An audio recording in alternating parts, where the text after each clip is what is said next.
Oke, Assalamualaikum warahmatullahi wabarakatuh.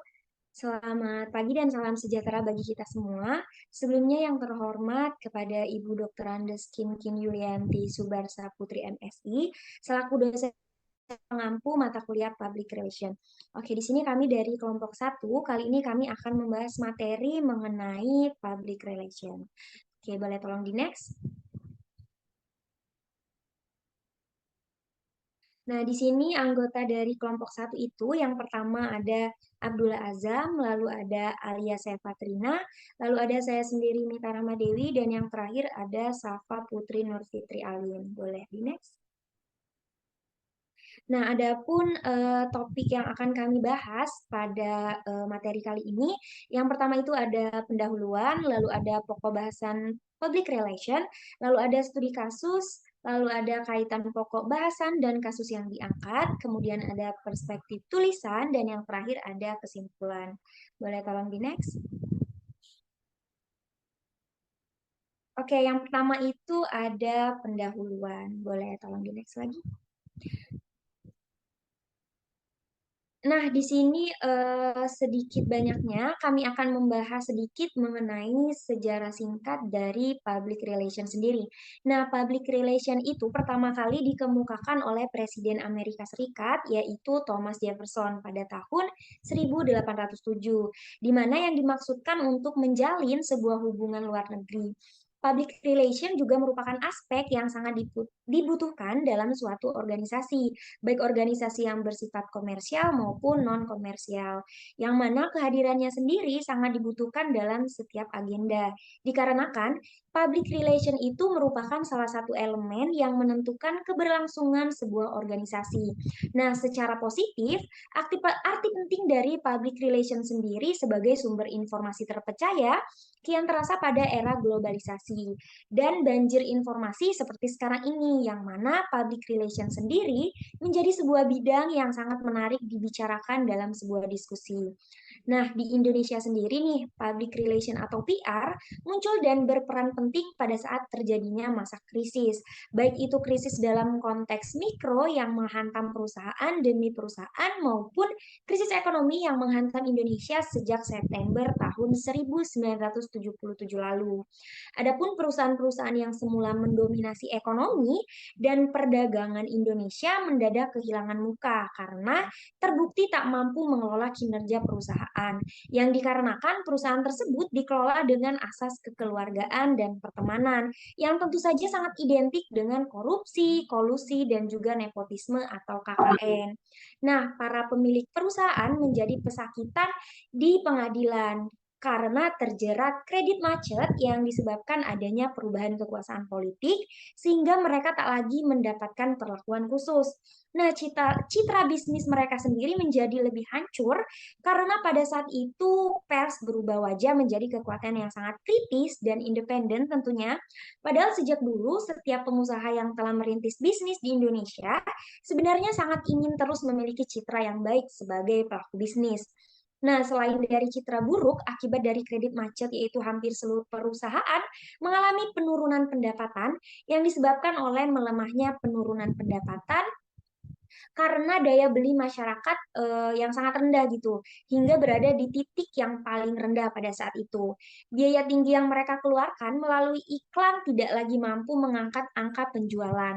Oleh karena itu nih, keberadaan public relation atau PR sendiri mulai diperhitungkan pada saat itu sebagai langkah terbaik perusahaan dalam menjaga dan memelihara citra mereka dalam dunia bisnis.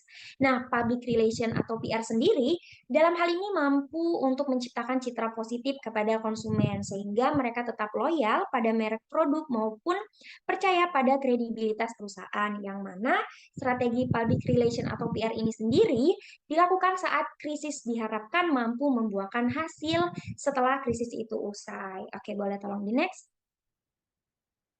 Nah, berikutnya itu ada pokok bahasan public relation, di mana di sini kami akan membahas setidaknya ada beberapa poin tentunya yang berkaitan penting dengan public relation. Boleh tolong di next? Oke, untuk yang pertama itu ada pengertian dari public relation. Istilah public relation sendiri merupakan penggabungan dari dua kata, yaitu public atau masyarakat dan relation atau hubungan. Nah, public relation atau humas atau hubungan masyarakat sendiri merupakan sesuatu yang belum begitu familiar nih, belum dikenal atau masih asing sekali di telinga masyarakat Indonesia ya khususnya. Pada aktivitas public relation di Indonesia berkembang sedemikian pesat sejalan dengan kemajuan di berbagai bidang, baik di pemerintah, perusahaan swasta, BUMN, organisasi nirlaba, atau lembaga swadaya masyarakat. Nah, aktivitas public relation sendiri adalah mediator untuk menjembatani kepentingan organisasi, lembaga, atau perusahaan dengan adanya publiknya yang terkait dengan kegiatan public relation. Nah, public relation tidak dapat dipisahkan dari proses perkembangan dunia usaha secara menyeluruh nih. Penjelasan di atas adalah sedikit gambaran terkait dengan public relation dan peran vitalnya pada sebuah organisasi atau perusahaan. Nah, untuk lebih jelasnya nih akan dikemukakan definisi public relation yang telah dianggap sebagai batas pengertian public relation itu sendiri. Menurut Institute of Public Relation, public relation itu adalah keseluruhan upaya yang dilakukan secara terencana dan berkesinambungan nih dalam rangka menciptakan dan memelihara niat baik atau goodwill dan saling pengertian antara suatu organisasi dengan segenap halayaknya.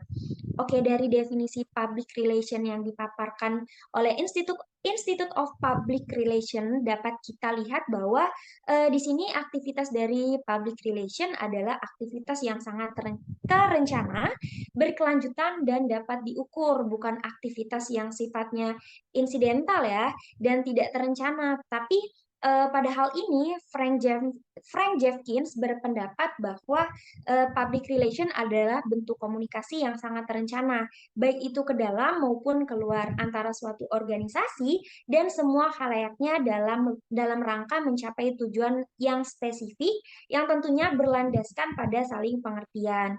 Nah, sejalan dengan pengertian tersebut, dijelaskan bahwa public relation yang terpusat pada bentuk komunikasi yang terencana dengan memperhatikan tujuan yang menjadi target dari kegiatan itu sendiri. Nah, pada hakikatnya nih, beberapa definisi yang telah saya jelaskan tadi memfokuskan perhatiannya pada model pengelolaan komunikasi untuk membangun hubungan baik antara lembaga dengan publiknya. Oke, boleh tolong di next. Nah, selanjutnya itu ada psikologi komunikasi dalam public relation. Nah, psikologi sebagai suatu ilmu pengetahuan yang mempelajari atau menyelidiki pengalaman yang timbul dalam diri manusia, seperti pengalaman perasaan panca indera, merasakan sesuatu, berpikir maupun berkehendak. Nah, manusia dalam hal ini tuh memiliki pengalaman sedemikian menjadi objek penyelidikan untuk ilmu pengetahuan. Nah, sementara seorang ahli psikologi Amerika Serikat berpendapat bahwa psikologi adalah ilmu pengetahuan yang mempelajari tingkah laku lahiriah manusia dengan menggunakan metode-metode observasi nih, secara objektif seperti terhadap rangsangan, stimulus, dan jawaban atau respons yang menimbulkan tingkah laku. Selain itu, psikologi bukan mempelajari tentang kesadaran manusia nih, teman-teman.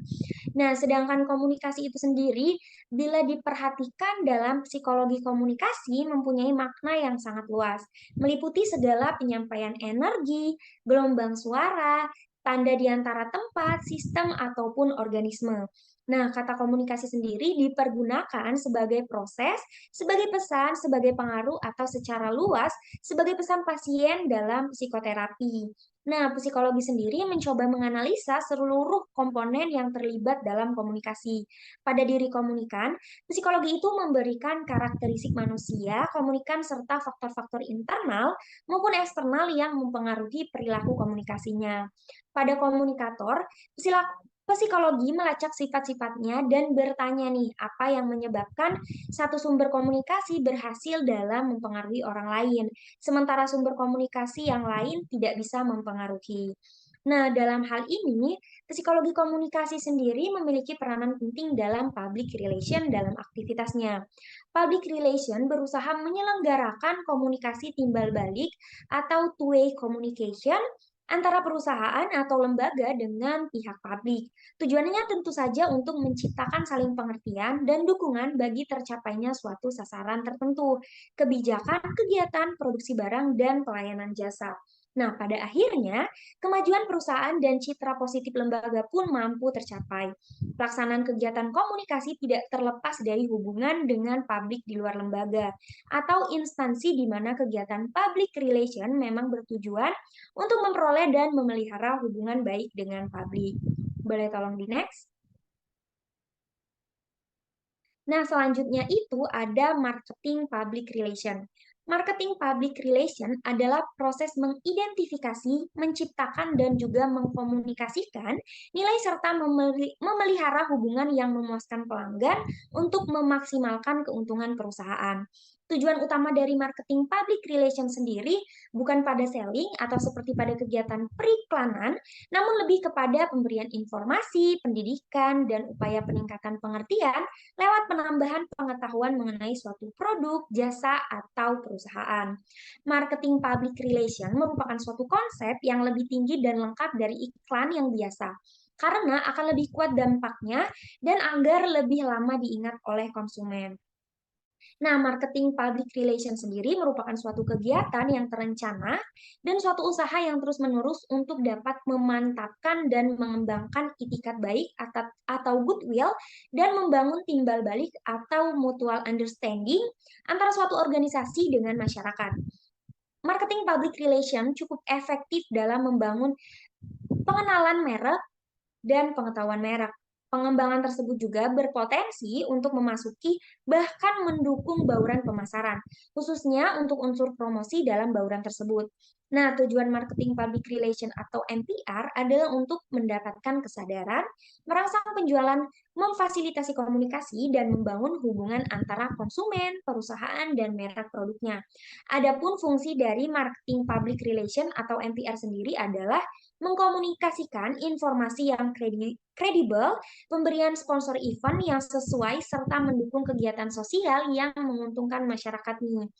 Nah, menurut Ruslan tahun 2010, terdapat 3 pendekatan marketing public relation yang menggabungkan antara strategi pemasaran tradisional dan dimensi mega marketing, di mana marketing public relation ini membutuhkan komunikasi dari bagian yang bukan merupakan bagian pemasaran tradisional.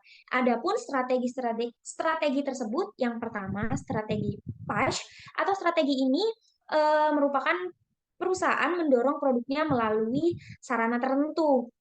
Produser secara agresif mempromosikan produknya ke perantara, di mana cara mempromosikannya itu kepada pengecer dan mempromosikan kepada konsumen. Lalu strategi berikutnya itu ada strategi pull, di mana strategi ini digunakan untuk membangun permintaan konsumen sehingga dapat membutuhkan biaya yang cukup besar untuk membuat iklan dan mempromosikannya kepada konsumen. Lalu strategi yang terakhir itu ada strategi pas, di mana public relation sendiri memiliki kekuatan untuk mempengaruhi dan menciptakan opini publik yang menguntungkan. Nah, program marketing public relation atau MPR tersebut di satu sisi merupakan upaya untuk merangsang pembelian dan sekaligus dapat memberikan nilai atau kepuasan bagi pelanggan yang telah menggunakan produknya. Di sisi lain, melalui kiat public relation dalam menyelenggarakan komunikasi, timbal balik dua arah yang didasari informasi dan pesan-pesan yang dapat dipercaya, yang diharapkan dapat menciptakan kesan pesan positif terhadap perusahaan. Jadi, komunikasi yang baik itu dapat dicapai apabila dalam penyajian materi kegiatan marketing public relation tersebut dapat digunakan berbagai gaya bahasa sesuai unsur penarik perhatian pada pesan yang akan disampaikan kepada khalayak umum. Oke, boleh tolong di next. Nah, selanjutnya akan dilanjutkan oleh rekan saya. Baik, selanjutnya adalah industri public relation. Hubungan masyarakat atau public relation menjadi salah satu hal terpenting di era industri digitalisasi seperti sekarang ini. Nah, public relation berperan sebagai mediator komunikasi atau media penghubung pesan berisikan informasi yang dapat diakses dan dimanapun dan kapanpun tanpa batas. Nah, revolusi komunikasi berbasis digital menyebabkan peran humas atau hubungan masyarakat menjadi sangat penting saat ini. Bahkan dalam kehidupan masyarakat sekarang, kegiatan public relation merupakan suatu kebutuhan dalam kehidupan sehari-hari. Hubungan masyarakat akan terus berkembang sesuai dan sejalan dengan perkembangan masyarakat itu sendiri. Perkembangan public relation berlangsung bersamaan dengan hubungan-hubungan masyarakat yang lebih padat, namun lebih bersifat impersonal atau lebih mementingkan pembagian masyarakat yang sesuai dengan kepentingannya masing-masing. Nah, di era modern seperti sekarang ini, setiap orang itu dituntut untuk dapat terus melakukan pembaruan komunikasi agar dapat mengupdate atau memperbarui informasi yang mereka dapatkan. Nah, dengan hadirnya internet dan teknologi menjadi awal masuknya nih zaman revolusi digital. Perkembangan public relation baik sebagai ilmu pengetahuan maupun sebagai profesi tidak dapat terlepas dari perkembangan teknologi komunikasi.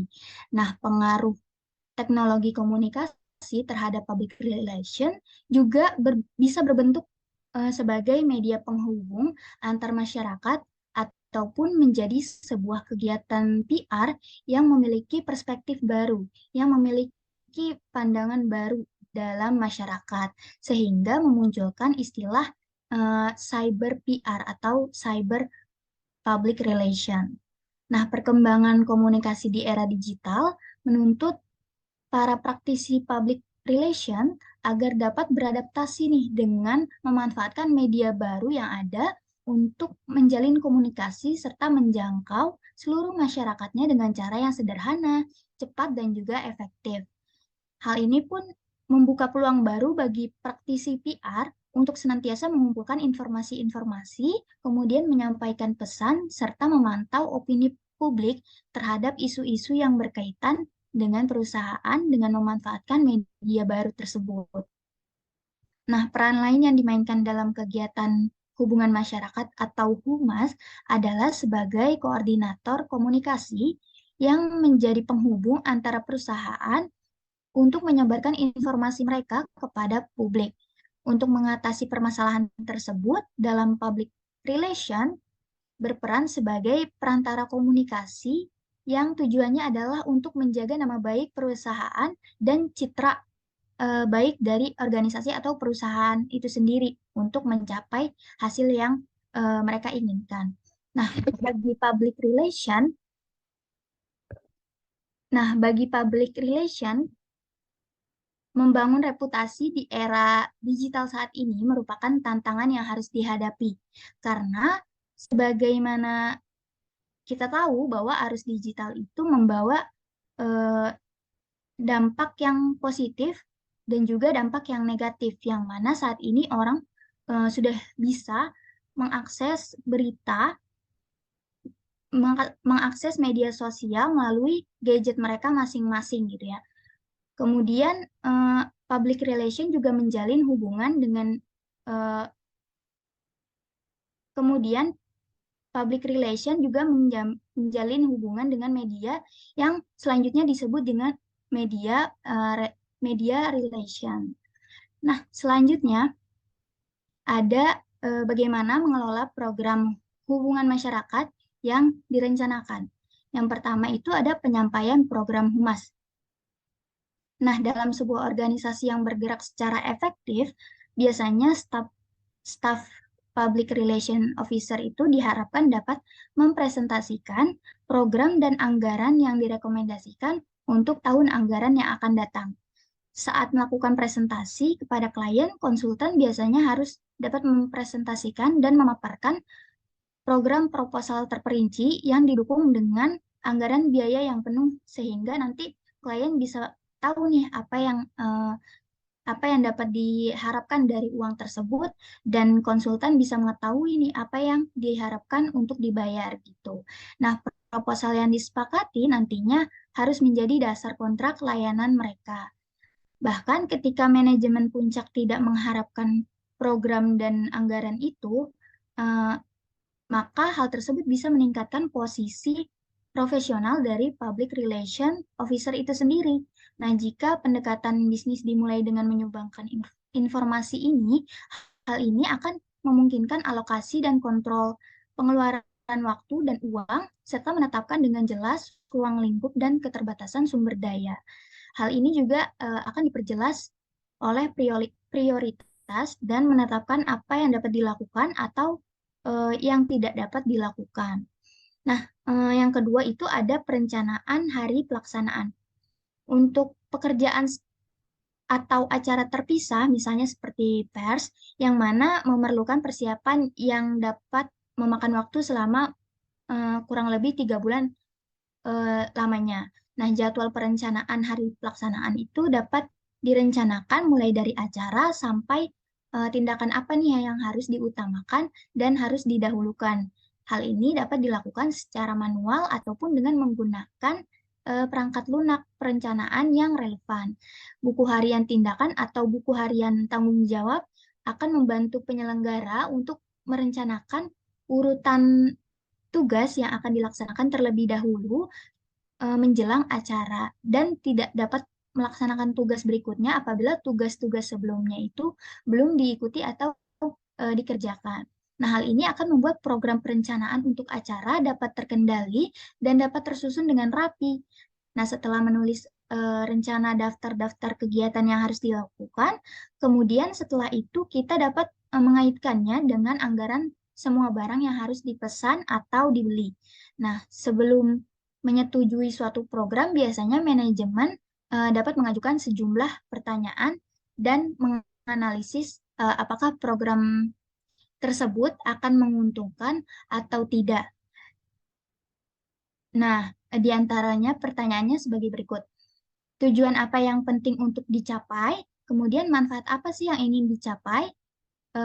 Berapa biaya yang akan dikeluarkan? Kemudian siapa saja yang terlibat, yang perlu terlibat dalam pembuatan program ini? Kemudian ada apakah akan menyebabkan gangguan serta membutuhkan sumber daya dari departemen lain? Selanjutnya ada apakah ada orang atau kelompok yang akan menentang rencana program tersebut dan apakah yang akan terjadi bila program tersebut tidak dilaksanakan? Dan juga ada juga pertanyaan eh, apakah ada alternatif lainnya dari program tersebut? Seperti itu. Nah, kemudian juga ada 6 elemen modal perencanaan hubungan masyarakat menurut Jeff Keynes. Yang pertama itu analisis situasi. Yang kedua, menentukan tujuan. Yang ketiga, mendefinisikan publik. Kemudian yang keempat, pemilihan media. Yang kelima, anggaran. Dan yang keenam, pelaksanaan dan pengendalian. Oke, selanjutnya akan dijelaskan oleh rekan saya. Baik, selanjutnya saya akan menjelaskan mengenai analisis situasi. Analisis situasi di sini merupakan tahap pengumpulan data yang ditempuh sebelum merancang dan merencanakan program. Analisis situasi ini memiliki tujuan, yaitu untuk mengumpulkan informasi mencakup jenis dan bentuk kegiatan yang melibatkan publik, serta tindakan dan strategi yang akan diambil secara taktik, serta anggaran atau biaya yang diperlukan dalam melaksanakan program. Nah, apresiasi terhadap situasi saat ini perlu dilakukan mengingat program public relation yang objektif tidak dapat direncanakan secara serius tanpa informasi yang lebih lanjut tentang situasi saat ini. Oleh karena itu, public relation tidak hanya tentang pemecahan masalah, tapi juga tentang kebutuhan menjadi mata, telinga, dan suara organisasi. Oleh karena itu, membutuhkan layanan berita sendiri dan berkembang dengan saran. Mengingat, menurut definisi IPR, Humas mengacu pada saling pengertian yang membutuhkan masuk atau keluarnya informasi. Perhatian khusus harus diberikan kepada manajemen internal mengenai keyakinan tentang informasi atau opini eksternal. Sebagai bagian dari strategi komunikasi terpadunya, organisasi harus mulai analisis situasi dan melakukan audit komunikasi secara teratur. Tingkat biaya pengujian dapat sangat komprehensif dibandingkan dengan analisis situasi tahunan. Komunikasi kontrol dapat dilakukan secara internal atau oleh konsultan eksternal yang dapat memberikan nasihat profesional dan independen. Next. Nah, selanjutnya di sini ada metode analisis situasi. Yang pertama ada metode analisis pemasaran, yaitu ketika perlu untuk memahami keadaan kesadaran, opini, atau sikap satu atau lebih audiens sasaran harus dilakukan riset pasar. Riset pasar dapat dilakukan dengan berbagai cara teknik yang dapat diakses dan terlihat berbeda. Menurut web tahun 2000, dari berbagai teknik riset pasar, kebanyakan yang digunakan langsung adalah jajak pendapat, di mana pertanyaan diajukan kepada perwakilan publik atau publik yang membutuhkan. Perwakilan publik atau publik yang membutuhkan hanya perlu menjawab ya, tidak tahu, atau jawaban sederhana lainnya. Hasilnya dapat disajikan secara grafis dan survei tindak lanjut yang sering dilakukan untuk mengukur peningkatan atau gerakan suatu perusahaan. Yang kedua ada analisis meja, yaitu informasi yang tidak boleh diabaikan, baik secara internal maupun eksternal. Departemen internal menyimpan informasi berharga dalam bentuk penjualan jumlah, laporan tenaga penjualan, dan lain-lainnya. Sementara studi lain mungkin telah dilakukan oleh Departemen Pemasaran, misalnya audit komunikasi atau Departemen Riset dan Pengembangan dapat memberikan informasi tentang situasi tersebut sedang ditinjau. Dan juga akan ada laporan tahunan dan laporan keuangan perusahaan sendiri berisi informasi tentang kebijakan, prospek, dan kinerja perusahaan. Yang ketiga ada metode pengaduan, yaitu sumber informasi yang berharga di organisasi manapun adalah umpan balik tentang tingkat atau sifat keluhan. Apakah itu dari dalam perusahaan atau konsumen akan sangat membantu organisasi yang menerima pengaduan. Misalnya, di sebuah perusahaan manufaktur, survei dealer dan sampel dealer dapat bermanfaat dengan mengirim kuesioner melalui surat atau diminta untuk berpartisipasi melalui telepon. Perusahaan atau organisasi harus cermat dalam membuat sebuah pertanyaan yang bertujuan untuk mendapatkan pujian serta kritik yang membangun perusahaan. Selanjutnya ada analisis situasi keuangan.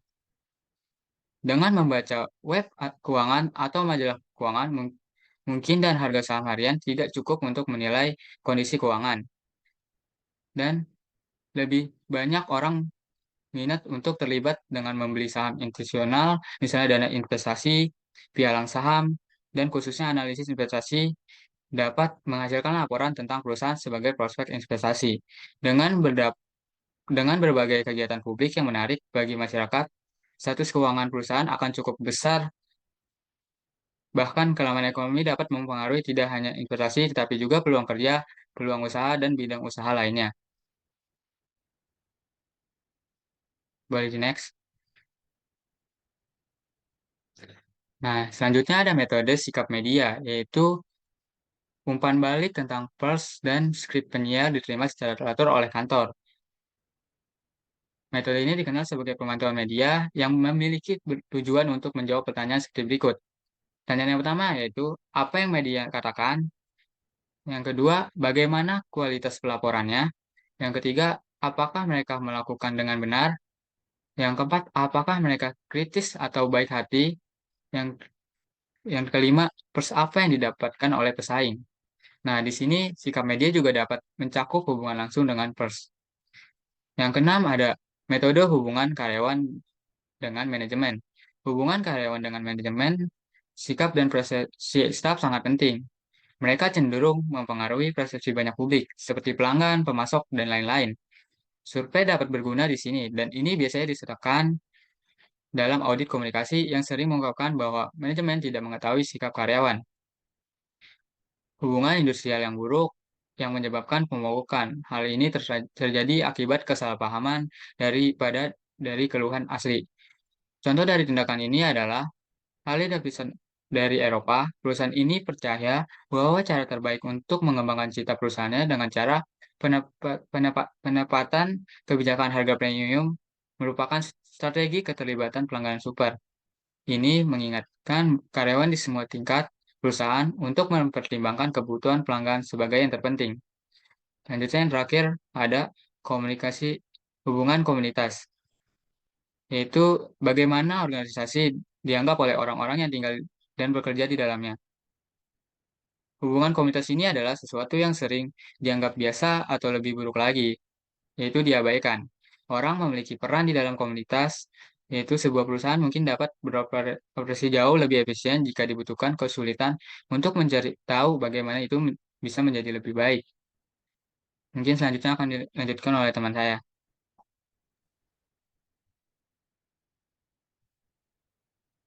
Oke, di sini saya akan menjelaskan apa sih definisi dari tujuan public relation.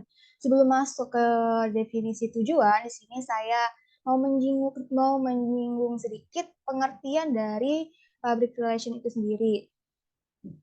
Jadi, public relation itu adalah sebuah proses organisasi atau lembaga untuk bisa mengembangkan persepsi baik dan mendapatkan opini baik publik, sehingga nantinya akan terjadi kerjasama yang baik antara publik dan organisasi.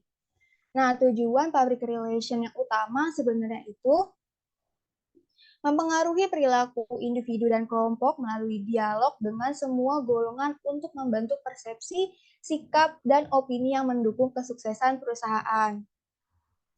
Namun di sini saya akan menjelaskan tujuan dari public relation menurut KUKAP 2020. Nah, menurut dia, public relation itu tujuannya dapat dibedakan menjadi dua, ada internal dan ada eksternal. Untuk yang internal, tujuannya adalah untuk meningkatkan semangat kerja karyawan. Kenapa hal itu dinilai penting? Karena seorang pemimpin itu harus bisa memperhatikan nih kebutuhan karyawannya itu seperti apa, baik dari segi ekonomi, sosial, dan psikologinya. Maka tujuan dari public relation internal ini untuk menyelenggarakan komunikasi yang baik dan informatif di internal perusahaan. Nah, komunikasi internal public relation itu dapat dilakukan dengan beberapa cara. Misalnya dengan cara secara tertulis, itu bisa berupa surat dan sebagainya, atau mungkin secara lisan melalui briefing atau rapat, dan yang ketiga itu bisa secara konseling. Kalau konseling berarti pemimpin itu menyediakan staf-staf yang sudah terlatih atau staf yang sudah diberikan ilmu untuk memberikan nasihat atau untuk memberikan saran, bahkan mungkin bisa membantu karyawan untuk memecahkan masalahnya. Boleh di next? Nah, yang kedua itu adalah external public relation. Tujuan dari external public relation ini adalah untuk menguatkan kembali nih koneksi dengan pihak luar dari organisasi atau instansi dengan harapan dapat menciptakan pandangan yang lebih positif di kalangan publik terhadap organisasi kita. Bagi sebuah perusahaan ataupun organisasi, external public relation ini dapat dikatakan sangat penting karena dapat membantu beberapa hal. Di antaranya misalnya meningkatkan jumlah konsumen, mengenalkan produk yang dihasilkan, bisa juga mencari modal dan menciptakan koneksi, menjaga hubungan baik dengan serikat buruh, atau bisa juga menyelesaikan berbagai masalah yang dihadapi oleh perusahaan. Boleh tolong di next?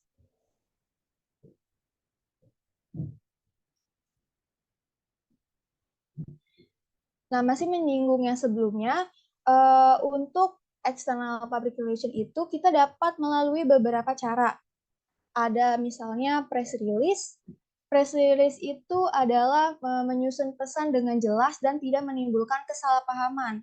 Yang kedua itu bisa untuk hubungan dengan media. Nah, kalau hubungan dengan media ini maksudnya adalah memiliki hubungan yang baik dengan para media seperti wartawan, atau penulis, pemimpin radio dan televisi, dan staff-staff lainnya.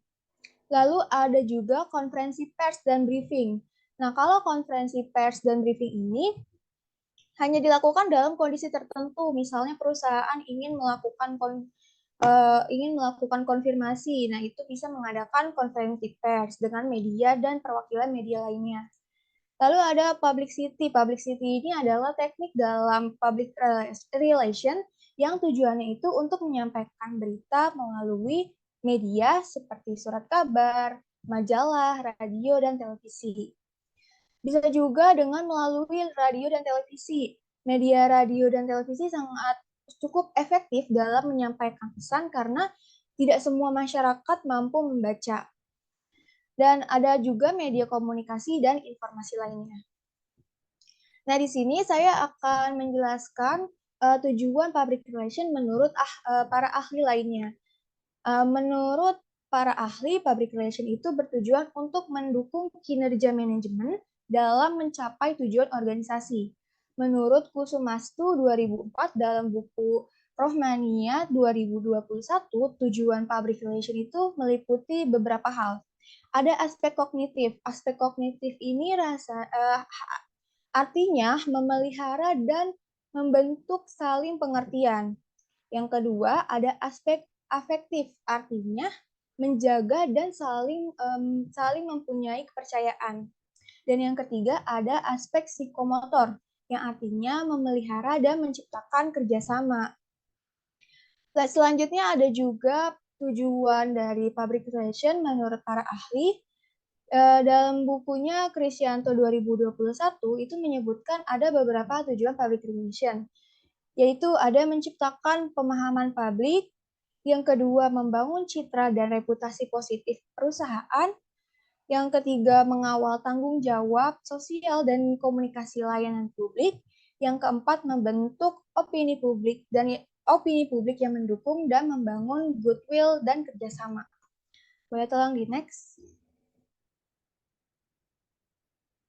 Nah, di sini kita masuk ke pembahasan lain, yaitu tujuan manajemen perencanaan public relation.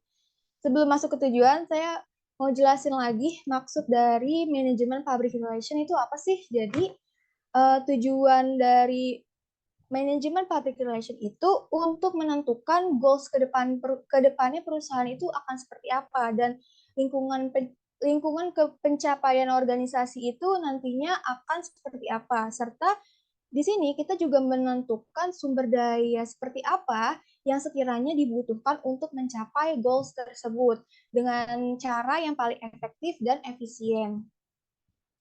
Dalam kegiatan public relation, manajemen perencanaan ini ada di tahap kedua setelah penelitian.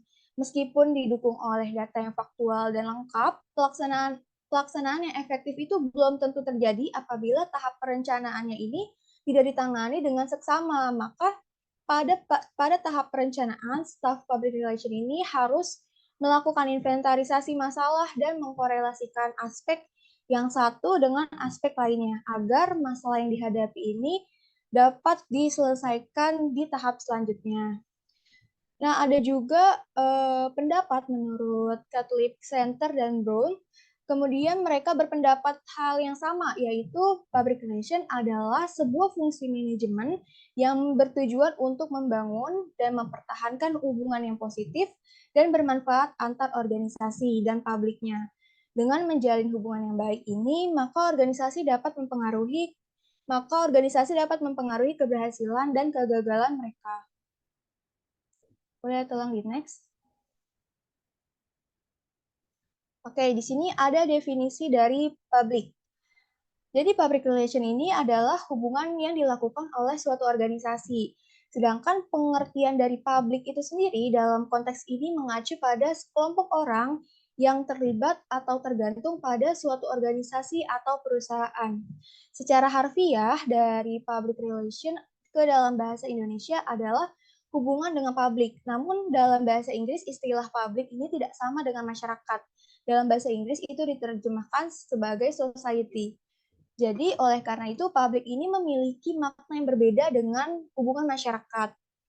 Pendapat lain mengemukakan bahwa publik ini dapat didefinisikan sebagai sekelompok orang yang mempunyai pendapat, perasaan, harapan, sikap, perilaku, dan tindakan serupa ataupun sama dalam hal yang bersifat publik dan dapat merujuk pada masyarakat, negara, atau orang banyak dimanapun mereka berada. Boleh tolong di next? Materi selanjutnya akan dijelaskan oleh rekan saya. Pemilihan media. Menurut Center and Jackson tahun 2003, praktisi public relation melayani dua hal. Yang pertama adalah pimpinan mereka, dan yang kedua adalah publik atau halayak umum.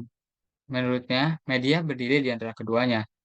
Pemahaman yang mendalam tentang media komunikasi karena itu merupakan salah satu aset terpenting dari seorang profesional public relation. Untuk menjangkau kelompok atau individu tertentu, media mungkin perlu diproduksi secara khusus dan dapat mencakup kaset, audio, video, slide, pemberitahuan dewan, jurnal rumah internal dan eksternal, pameran swasta, seminar dan konferensi, literatur pendidikan, buku, dan sponsor. Boleh next.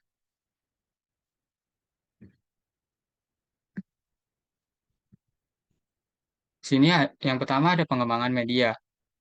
Dengan berkembangnya teknologi, bidang media terus berubah dan media baru termasuk misalnya seperti televisi, kabel atau satelit dan digital serta internet menawarkan peluang baru. Sementara pengaruh percetakan teknologi tinggi dan transmisi satelit internasional dengan cepat mengubah pers dunia.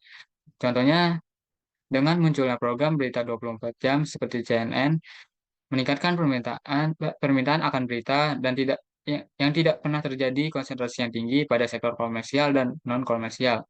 Boleh next.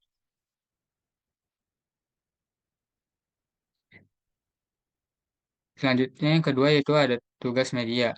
Menurut Black tahun 1995 menyatakan bahwa public relation memiliki sejumlah tugas yang harus dilakukan terkait dengan media. Berikut ini merupakan tugas yang dimiliki oleh public relation terkait media.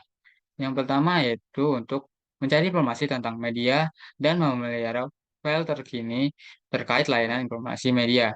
Yang kedua, mengkoordinasikan tanggal pengiriman media cetak dan elektronik, radio, dan televisi yang relevan. Yang ketiga, untuk memelihara informasi terkini tentang kontak penting media massa melalui hubungan pribadi. Yang keempat yaitu untuk mempertahankan kontak pribadi dengan editor dan produser programmer yang relevan. Boleh next. Tugas media yang kelima yaitu untuk meneliti dan menyusun file atau database pada kontak freelance di bidang yang relevan. Yang keenam yaitu untuk mengikuti saluran komunikasi baru dan untuk mengevaluasi relevansinya bagi praktisi public relation. Yang terakhir yaitu untuk mengetahui semua materi referensi yang berguna di media dan memastikan selalu mengetahui media baru dan perkembangannya. Baik, next. Yaitu analisis media. Peluang media perlu dianalisis untuk mengetahui kepada siapa atau kemana materi harus dikirim atau dihubungi. Oleh karena itu, penting bagi praktisi public relation untuk sedekat mungkin dengan kekayaan media yang tersedia dan mengetahui bagaimana menggabungkannya ke dalam campuran medianya.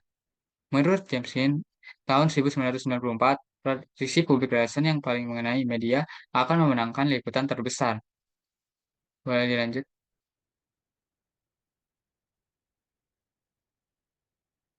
Selanjutnya yaitu ada hubungan media. Hubungan media menempati posisi sentral dalam public relation karena media melayani sebagai gatekeeper yang mengontrol informasi yang mengalir ke publik. Menurut Dicker tahun 2001, meskipun sebagian besar bersifat taktis, dalam praktiknya, hubungan media yang baik dapat berkontribusi pada tujuan strategis jangka panjang seperti yang pertama, meningkatkan citra perusahaan, profil media yang lebih tinggi dan lebih baik, mengubah sikap halayak sasaran, meningkatkan hubungan dengan masyarakat, meningkatkan pangsa pasar, mempengaruhi kebijakan pemerintah di tingkat lokal, nasional, maupun internasional. Dan yang terakhir, meningkatkan komunikasi dengan investor dan penasihat mereka, meningkatkan hubungan industrial. Yang kelima ada pedoman media. Menurut Center and Jackson tahun 2003, telah menghasilkan sejumlah pedoman hubungan media yang diikuti secara luas. Yang pertama, mulailah dengan pengetahuan yang baik tentang metode dan teknologi yang terlibat dalam mengumpulkan berita potensial. Selanjutnya yaitu mengevaluasinya, memprosesnya secara editorial, dan memasukkannya ke dalam format dan mode terbaik. Selanjutnya ada pastikan perusahaan memiliki juru bicara yang ditunjuk dalam waktu singkat. Selanjutnya lagi ya, mintalah juru bicara bersikap sejujur mungkin dalam menanggapi pertanyaan. Selanjutnya, mainkan presentase dalam kemitraan yang sukses dan panjang. Ambil contoh berita buruk dengan tenang, bersama dengan catatan liputan berita baik yang akan dicapai. Baik, next. Nah, pedoman media selanjutnya yaitu mendidik dan melatih karyawan secara terus-menerus tentang cara menangani diri mereka sendiri saat berhubungan dengan media berita. Selanjutnya, hasilkan situasi berita baik sebagai rekam jejak untuk mengimbangi kejadian berita yang sangat tidak diinginkan. Yaitu selanjutnya mengadvokasi pandangan organisasi tentang masalah publik dan di media berita yang menerimanya. Selanjutnya yang terakhir, harapkan yang tak terduga dan bersiaplah untuk itu. Boleh next.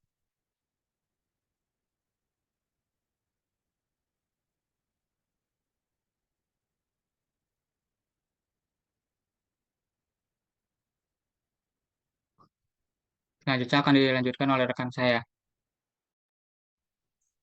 Oke, selanjutnya di sini saya akan menjelaskan salah satu studi kasus yang akan kami bahas, yaitu kasus Twitter KAI Komputer Line, bukti pentingnya etika PR. Nah, kasus ini terjadi pada bulan Juni 2021, di mana media sosial Twitter KAI Komputer Line ini membalas salah satu komentar netizen, di mana netizen tersebut melaporkan bahwa dirinya telah mengalami pelecehan seksual. Bukannya memberikan tanggapan merespon dengan baik, namun ternyata tanggapan yang diberikan oleh pihak KAI Komputer Line ini sangat disayangkan karena dinilai itu tidak peduli dan tidak menghargai martabat orang lain. Nah, untuk tweet dari Twitter KAI Komputer Line ini sebagai berikut. By the way, kejadiannya dialami sama teman Mbak kan, bukan sama Mbaknya. Kenapa nggak langsung lapor polisi aja Mbak? Dan kalau lapor polisi, si Mbaknya pun harus ada bukti. Tulis akun komputer lain. Boleh tolong di next? Nah, dari komentar tersebut tidak lama setelah kejadian tersebut timbul kontroversi dan polemik yang berkepanjangan. Sampai akhirnya KAI Komputer Line ini harus menyampaikan permohonan maafnya kepada publik dan kepada korban dengan cara mengunggah sebuah foto. Dan KAI Komputer Line juga mengkonfirmasi kembali bahwa pihaknya telah meminta maaf secara langsung dengan korban dan mendukung korban apabila ingin membawanya ke pihak yang berwajib. Dari kasus tersebut dapat kita jadikan pelajaran bahwa public relation ini benar-benar seperti ujung tombaknya perusahaan, karena public relation harusnya memberikan kejelasan, memberikan pelayanan yang terbaik, memberikan kontribusi positif bukan kontribusi negatif terhadap perusahaan dan publik. Boleh tolong di next? Materi selanjutnya akan dijelaskan oleh rekan saya. Baik, selanjutnya itu ada kaitan pokok bahasan khusus yang kita bahas dengan kasus yang kita angkat. Nah, yang pertama itu berdasarkan kasus yang kami angkat, dapat dilihat di sini bahwa saat ini public relation sangat dibutuhkan dan berperan aktif dalam sebuah organisasi maupun perusahaan. Nah, pihak public relation dari PT KAI seharusnya dapat melakukan komunikasi timbal balik yang dengan pihak publik. Tujuannya adalah untuk menciptakan hubungan yang saling pengertian dan dukungan bagi tercapainya suatu sasaran tertentu. Nah, namun dalam kasus ini, pihak Humas PT KAI masih belum mencerminkan etika dari seorang praktisi public relation, yang artinya di sini yang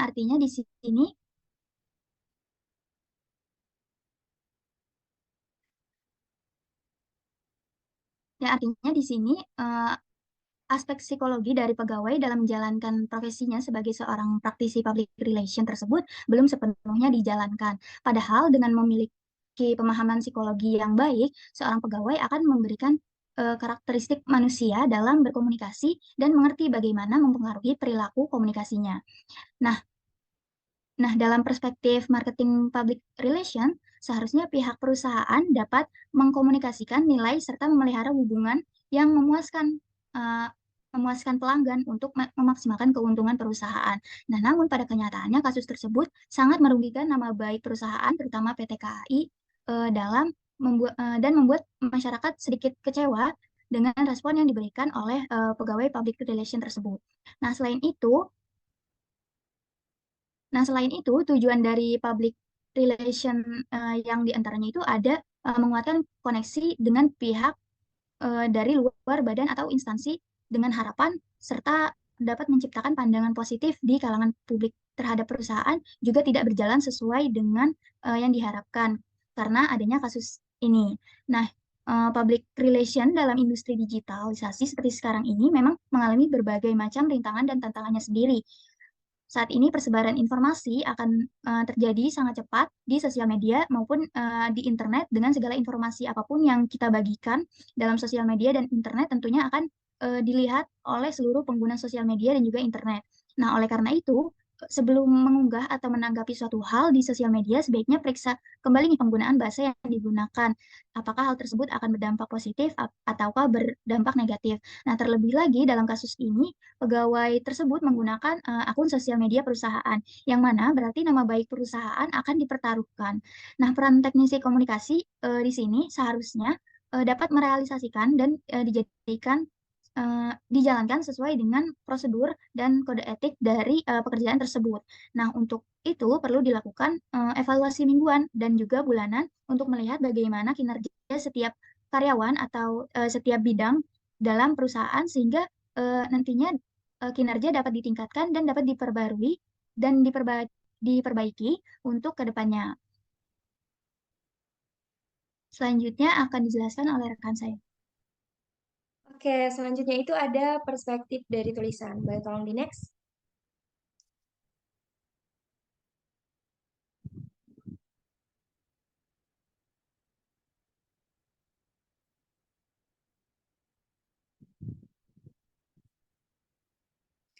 Nah, di sini terkait dengan perspektif tulisan, di mana di sini terdapat pendapat dari penulis mengenai kasus yang sudah kami bahas dan juga terkait dengan tulisan. Oke, berbicara mengenai kode etik public relation, tentulah sangat terkait erat dengan etika public relation sendiri.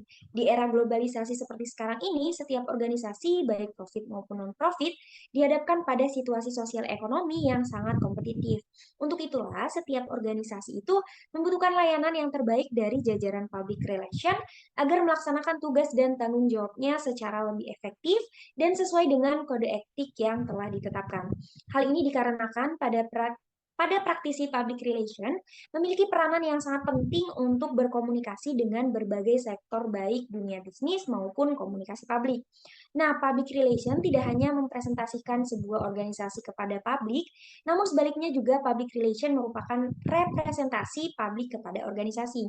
Nah, berdasarkan studi kasus yang telah dibahas di atas mengenai kasus Twitter KAI Komuter, bukti pentingnya etika MPR atau public relation sendiri, jika dilihat dari sudut pandang public relation, tentu saja kasus di atas sangat tidak mencerminkan adanya kode etik yang ada gitu dalam penerapan public relation, di mana hal ini dilihat dari bahasa yang diberikan admin tersebut dinilai tidak peduli terhadap korban tersebut. Seandainya saja admin tersebut mungkin bisa membungkus balasannya seperti berikut ini, misalkan, mohon maaf Mbak, apakah kejadian tersebut dialami langsung oleh Mbak atau teman Mbak? Dan apakah sudah melaporkannya kepada polisi? Sebelum melaporkan kepada polisi, harap menunjukkan bukti yang mendukung ya Mbak, agar kami juga dapat membantu Mbak dalam melakukan proses pelaporan. Nah, bisa dipastikan, mungkin akun Twitter KAI akan ramai dengan pujian dari masyarakat bahwa KAI siap untuk membantu korban, tetapi malah sebaliknya nih, dikarenakan kelalaian dari admin Twitter KAI tersebut, yang mungkin kurang menerapkan etika public relation dalam bekerja yang menyebabkan terciptanya citra yang buruk terhadap PT KAI Komuter tersebut. Sehingga pihak KAI harus berpikir keras untuk menyelesaikan permasalahan tersebut agar tidak merugikan kedua belah pihak. Dan yang terpenting, dapat mengembalikan citra positif PT KAI Komuter tersebut. Nah, seperti yang sudah dijelaskan di atas nih, bahwa untuk penyelesaian yang diambil oleh PT KAI sendiri, kasus tersebut pihak dari PT KAI Komuter membuat press release berita permintaan maaf pada korban. Selain itu juga jalan penyelesaian yang diambil oleh pihak KAI yaitu juga sudah lumayan bagus nih, yaitu pihak VP Corporate KAI Komuter mencabut akses admin tersebut dengan memberikan sanksi kepada admin serta akan memberikan pembinaan kepada petugas admin tersebut. Nah, lebih lanjut lagi, pihak KAI melakukan pertemuan langsung dengan korban sebagai permintaan maaf. Dari berbagai sudut pandang, salah satunya sudut pandang public relation, dari kasus ini dapat dilihat bahwa jawaban yang diberikan oleh admin Twitter KAI selaku wakil dari KAI ya, walaupun isi pesannya tidak salah tetapi disampaikan dengan dengan tidak etis, maka hasil yang didapatkan tidaklah menguntungkan organisasi, malah justru menimbulkan citra negatif. Oleh sebab itu, walaupun di media sosial seperti Twitter, seharusnya seorang public relation tetap harus menegakkan kode etik public relation, karena kode etik public relation sendiri akan menuntun seorang public relation untuk berperilaku etis atau beretika dalam beraktivitas. Dalam hal ini, bentuk kecil dari perilaku etis seorang public relation ini dapat ditujukan dengan menggunakan bahasa yang tegas tetapi santun, bukan menuduh atau menyudutkan ketika menjawab pertanyaan dari publik, khususnya di media sosial. Dengan begitu, diharapkan kejadian seperti di atas tidak terulang kembali, dan tentunya harus diperhatikan nih dengan baik penerapan kode etik public relation dalam bekerja, sehingga tidak memunculkan citra yang negatif bagi sebuah perusahaan dan tentunya tidak merugikan pihak manapun. Boleh tolong di next? Nah, selanjutnya akan dilanjutkan oleh rekan saya. Baik, di sini saya akan menyimpulkan dari materi yang sudah dijelaskan tadi. Dapat disimpulkan setiap perusahaan yang ingin mencapai kesuksesan selalu berusaha membuat citra perusahaan dengan yang baik di masyarakat. Untuk menjaga citra yang baik itu tentu saja membutuhkan peran dari public relation. Peran public relation di sini menjadi penghubung antara perusahaan dengan masyarakat umum. Dalam menjalani peran tersebut, dibutuhkannya public relation planning and management yang akan menganalisis opini publik terhadap perusahaan, merencanakan program dan informasi yang akan diberikan kepada masyarakat supaya tidak terjadi salah persepsi dan merusak citra perusahaan. Di sini, kami juga menyarankan untuk tiap perusahaan yang ingin mencapai kesuksesan, disarankan menjaga nama baik perusahaan dengan menggunakan peran dari public relation. Kemudian, nantinya public relation disarankan agar terus menghasilkan hubungan yang baik antara perusahaan dengan masyarakat umum.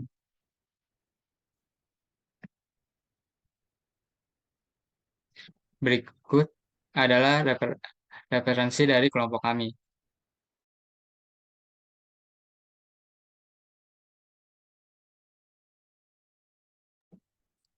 Oke, mungkin cukup sekian presentasi yang bisa disampaikan oleh kelompok 1. Apabila ada kurang kami mohon maaf. Sekian, terima kasih. Wassalamualaikum warahmatullahi wabarakatuh.